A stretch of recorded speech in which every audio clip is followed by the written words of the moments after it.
ಕೈಯೊಳು ತಕ್ಕನೆ ಮನೆ ಮಾಯಿ ಮೆರೆಯುವುದು. ಎಲ್ಲರಿಗೂ ಕನ್ನಡ ರಾಜ್ಯೋತ್ಸವದ ಹಾರ್ದಿಕ ಶುಭಾಶಯಗಳು. ಕನ್ನಡಿಗರ ಹಬ್ಬ, ಕರುನಾಡಿನ ಹಿರಿಮೆಯ ಹಬ್ಬ ಈ ಕನ್ನಡ ರಾಜ್ಯೋತ್ಸವ. ನಮ್ಮ ನಾಡು ಕಲೆಗಳ ಬೀಡು, ಕವಿಗಳ ನಾಡು, ಕಾವ್ಯಗಳ ಕಾಡು. ಈ ನಮ್ಮ ಕನ್ನಡ ನಾಡನ್ನು ಕಪ್ಪು ಮಣ್ಣಿನ ನಾಡು, ಕರುನಾಡು, ಕಮ್ಮಿತ್ನಾಡು, ಈ ರೀತಿ ಇನ್ನೂ ಹಲವಾರು ಹೆಸರಿನಿಂದ ಕರೆಯಲ್ಪಡುತ್ತದೆ. ಇಂದಿನವರೆಗೆ ಮಹಾಭಾರತದಿಂದ ಇಂದಿನವರೆಗೂ ಕನ್ನಡದ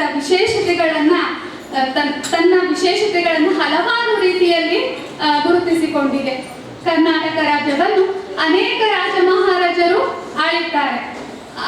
ಅವರು ತಮ್ಮದೇ ಆದ ಧಾರ್ಮಿಕ, ಸಾಂಸ್ಕೃತಿಕ, ಸಾಮಾಜಿಕ ಹಾಗೂ ರಾಜಕೀಯವಾಗಿ ತಮ್ಮನ್ನು ಎಲ್ಲ ಕಡೆ ಗುರುತಿಸಿಕೊಂಡಿದ್ದಾರೆ, ತಮ್ಮ ಛಾಪನ್ನು ಉಳಿಸಿಕೊಂಡಿದ್ದಾರೆ.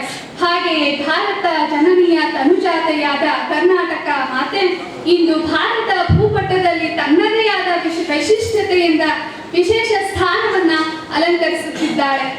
8 ಜ್ಞಾನಪೀಠ ಪ್ರಶಸ್ತಿಗಳನ್ನ ಪಡೆದುಕೊಂಡಂತಹ ರಾಜ್ಯ ಅನ್ನುವಂತಹ ಕೀರ್ತಿಗೆ ನಮ್ಮ ರಾಜ್ಯ ಪಾತ್ರವಾಗಿದೆ.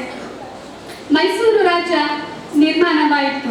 ಹಲವಾರು ಭಾಷಾವಾರು ಪ್ರಾಂತ್ಯ ರಚನೆ ಆಗ್ಬೇಕಾದಾಗ ವಿಶಿಷ್ಟ ರೀತಿಯಲ್ಲಿ ಏನಾಗಿತ್ತು, ಭಾಷಾ ಪ್ರಾಂತ್ಯಗಳೆಲ್ಲ ಬೇರೆ ಬೇರೆ ಕಡೆ ವಿಂಗಡಿಸಿ ಹೋಗಿರ್ತಾರೆ.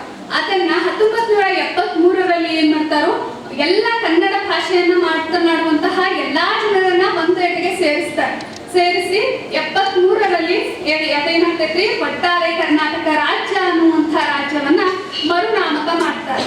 ಈ ರೀತಿ ಅದರ ಒಂದು ಸವಿ ನೆನಪಿಗಾಗಿ ಇವತ್ತಿಗೂ ಕೂಡ ನಾವು ಕನ್ನಡ ರಾಜ್ಯೋತ್ಸವ ಅನ್ನುವಂತಹ ಹಬ್ಬವನ್ನ ಸಂಭ್ರಮದಿಂದ, ಸಡಗರದಿಂದ, ವಿಜೃಂಭಣೆಯಿಂದ ಆಚರಿಸ್ತಾ ಇದ್ದೀವಿ.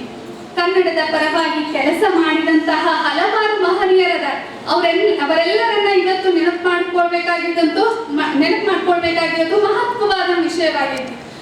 ಉದಾಹರಣೆ ಚನ್ನಬಸಪ್ಪ ಇರ್ಬೋದು, ರಾಹ ದೇಶಪಾಂಡೆ ಇರ್ಬೋದು, ಹುಯಿಗೋಳ ನಾರಾಯಣ ರಾವ್ ಇರ್ಬೋದು, ಆಲೂರು ವೆಂಕಟರಾಯರು ಇರ್ಬೋದು.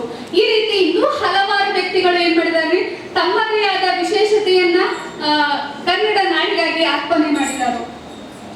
ಕನ್ನಡ ನಾಡಿನ ದುಸ್ಥಿತಿ ಅನ್ನುವಂತಹ ಸ್ಥಿತಿಯನ್ನ ಸರಿ ಮಾಡ್ಬೇಕು ಅಂತ ಬಂದಾಗ ಅವ್ರೇನ್ ಮಾಡಿದ್ರಿ, ತನ್ನ ಧಾರವಾಡದಲ್ಲಿ ಕನ್ನಡ ವಿದ್ಯಾವರ್ಧಕ ಸಂಘ ಅನ್ನುವಂತಹ ಒಂದು ಸಂಘವನ್ನ ಸ್ಥಾಪನೆ ಮಾಡ್ತಾರೆ. ಆ ಸಂಘದ ಮೂಲಕ ಹಲವಾರು ಕಾರ್ಯಕ್ರಮಗಳನ್ನ ಅವರು ಹಮ್ಮಿಕೊಳ್ತಾರೆ.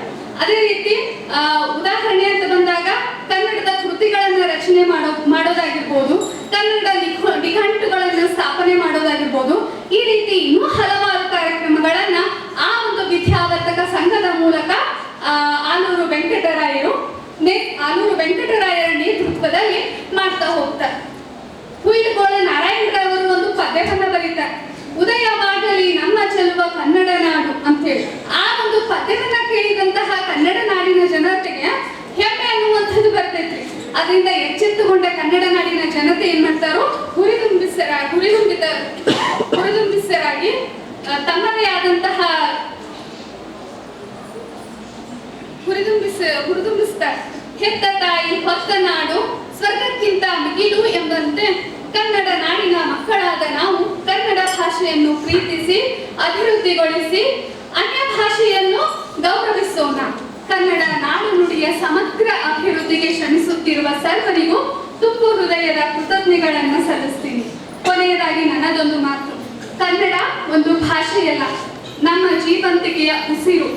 ಕನ್ನಡ ನಾಡು, ನುಡಿ, ಜನಾಂಗ, ಅಸ್ಮಿತತೆ ಮತ್ತು ಸಂಸ್ಕೃತಿಯ ಪ್ರತಿಬಿಂಬ. ಹಾಗಾಗಿ ಭಾಷೆಯ ಉಳಿವು, ಭಾವನೆಗಳ ಉಳಿವಿಗೆ ಅಡಿಪಾಯ ಹೇಳುತ್ತಾ ನನ್ನ ಭಾಷೆಯ ಕುರಿತಾದ ನನ್ನ ಅನಿಸಿಕೆಗಳಿಗೆ ಇಲ್ಲಿ ಪೂರ್ಣ ವಿರಾಮ ನೀಡುತ್ತೇನೆ. ಧನ್ಯವಾದಗಳು.